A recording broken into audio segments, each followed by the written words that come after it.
When we think about physical fitness, our minds usually jump straight to the gym, right? Lifting weights, running on a treadmill. But what if it's actually something much bigger? What if it's the key that unlocks a more active, energized, and just more fun life? Well, today we're going to break down exactly what that means. I mean, just think about it for a second. That amazing feeling you get after a good walk, or a bike ride, or even just dancing around your kitchen. There's this undeniable link between moving our bodies and just feeling good, both physically and mentally. It's powerful stuff.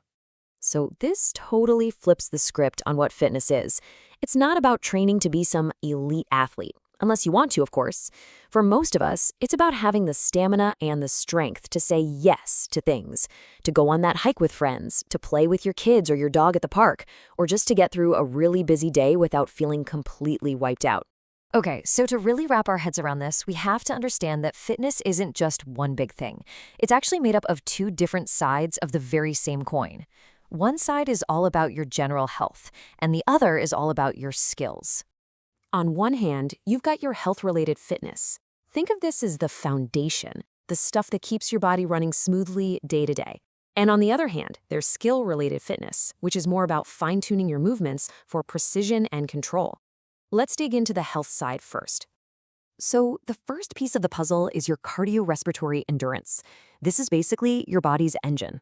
The stronger your heart and lungs are, the longer you can go without getting out of breath, whether you're trying to catch a bus or just playing a game of tag. Next up, we've got muscular strength. This is your raw power. It's what you use to carry all the groceries in one trip, move some furniture around, or lug a heavy backpack across campus without even thinking twice about it.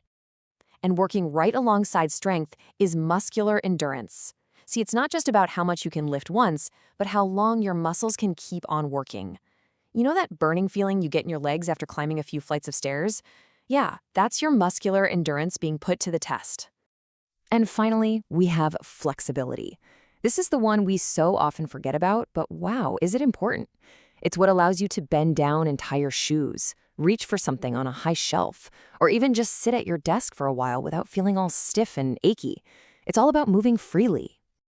All right, so that's the health side of the coin. Now, let's switch gears and look at those skill-related parts of fitness.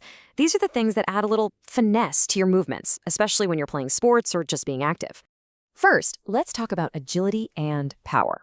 Agility is your ability to change direction on a dime. Like when you quickly sidestep a puddle on the sidewalk. And power?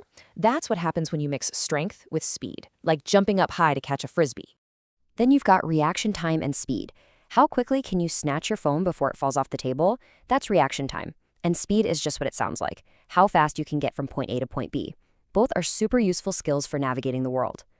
And coordination? Well, coordination is basically the magic that pulls it all together. It's about getting your arms and legs and your whole body to work together in harmony. You're using it when you learn a new dance, play an instrument, or even just pat your head and rub your stomach at the same time.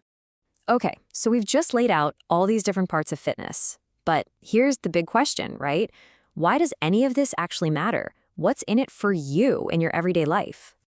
Well, the benefits are huge, and they go way beyond just having stronger muscles. We're talking about a stronger heart that makes everything feel easier. We're talking about sleeping better at night, having sharper focus during the day, and a huge confidence boost when you see what your body is capable of. And oh yeah, let's not forget that amazing mood lift you get. And here's the best part. This is where it gets really cool. It creates this amazing positive cycle. It starts like this. You move a little bit more, so you get a little bit fitter. Then, because you're fitter, that same movement starts to feel easier and way more fun. And because it's fun, you want to do it more. The whole cycle just builds on itself. It's awesome. So how do you kickstart this amazing cycle? Well, the good news is you don't need a fancy gym or a ton of expensive equipment. It's really just about finding something that you enjoy doing.